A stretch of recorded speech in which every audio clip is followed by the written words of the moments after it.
para sa mga papasok ngayong umaga, alamin natin kung uulan nga ba sa mga susunod na oras. I-check po natin yan dito sa Project NOAA. Makikita po sa gawing kanan o kaliwa ng inyong telebisyon ang ating color scale. At yan po ay nagpapakita kung gaano kataas o kababa ang tsansa ng pag-uulan. Kapag shades of blue, ibig sabihin mababa po ang tsansa ng pag-uulan. At tumataas naman ang chance of rainfall kapag patungong pula ang kulay. So tingnan po natin dito sa ating mapa, simulan natin sa may Luzon. At ang malaking bahagi naman po ng Luzon ay meron namang 0 to 30% chance of rain, maliban lamang dito sa may bandang Cagayan Valley, Central Luzon, ilang bahagi ng Bicol region. Habang dito naman sa may Visayas, mas mataas naman po ang chance ng pag-uulan sa may eastern at ilang bahagi ng Central Visayas. Dito naman po sa Mindanao, yung malaking bahagi po ng eastern section ng Mindanao makakaranas ng mga pag-uulan sa mga susunod na oras, particular na sa may Caraga, Northern Mindanao at Davao regions. Kayo po mismo maaari ninyong i-check ang mapa na ito, yung mga detalye. Punta lamang po sa aming website sa www.panahon.tv kung saan makikita ninyo ang link sa Project NOAA. Ngayon, i-check naman natin ang status ng mga pangunahing dam sa Luzon, particular na Amagat, Pantabangan at Angat Dams. Unahin po natin itong Angat Dam. Matatagpuan sa Norzagaray, Bulacan, dito nanggagaling ang supply ng tubig para sa irigasyon, pati na ang domestic consumption ng ating mga kababayan dito sa Metro Manila at mga karatig bayan. Base sa Pag-asa, ang ating current water level ay nasa 213.01 meters kumpara ng isang araw may 231 o 213.13 meters. Punta naman tayo sa Magat Dam na matatagpuan sa Isabela. Dito po nanggagaling ang tubig pang irigasyon sa mga sakahan sa Hilagan, Luzon. Ayon sa data, ang ating current water level ay nasa 190.37 meters at within 24 hours ay nabawasan po yan ng 0.13 meter.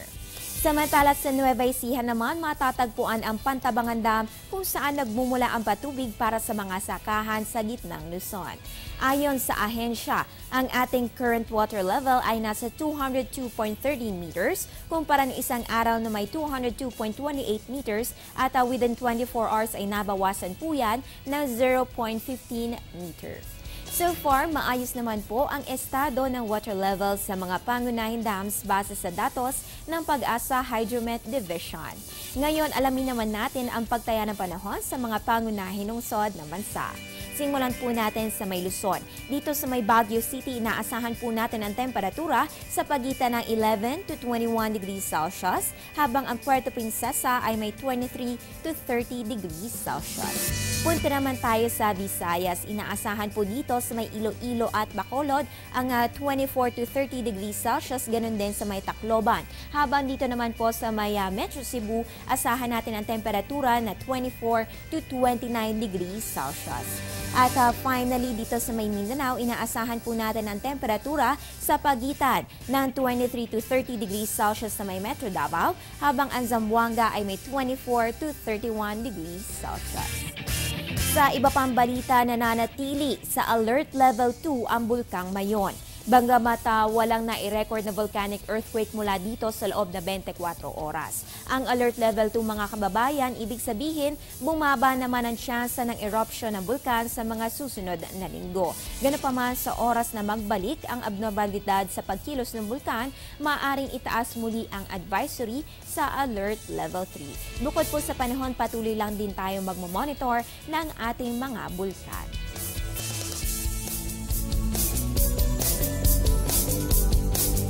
At dahil mga kababayan, dahil may binabantayan po tayong sama ng panahon, alamin natin kung ano nga ba ang isang low pressure area dito sa napapanahong kaalaman.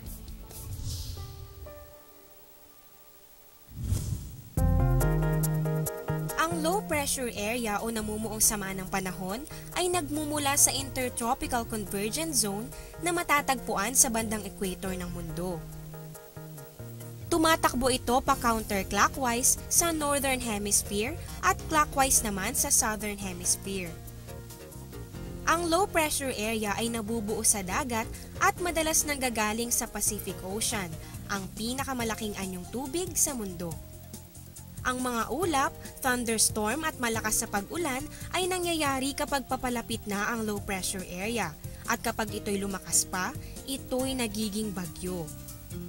Subalit, ang low pressure area ay maaaring lumihis sa inaasahang landas dahil sa epekto ng ridge ng high pressure area.